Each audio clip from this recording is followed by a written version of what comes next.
Sono quasi 46.000 le persone sinora colpite dal virus influenzale in Veneto, circa il triplo delle 5 stagioni precedenti, e ci sono 7 decessi segnalati dalle ULSS, 2 di Feltre, 6 di Vicenza, 9 di Treviso, 16 di Padova.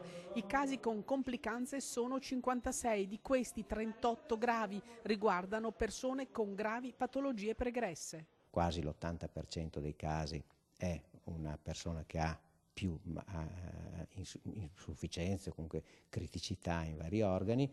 Sono molto spesso, quasi in assoluto, malati che non hanno fatto terapia preventiva vaccinale. L'influenza ora fa paura, i timori sono soprattutto per il virus AH1N1, la suina.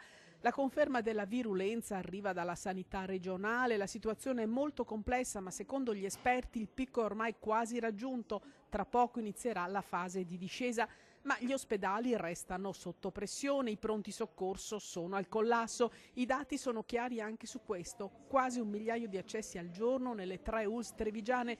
A Belluno non si ricorda nulla di simile negli ultimi 10 anni e sono gli stessi medici a mettere sotto accusa la mancata vaccinazione. La prevenzione questa volta non c'è stata e le conseguenze sono già pesanti. Così a Feltre. I casi continuano a essere 5, di cui 3 di particolare criticità, infatti sono 3 malati trattati in terapia intensiva con supporto respiratorio che sembrano, diciamo, in parte essere stabilizzati.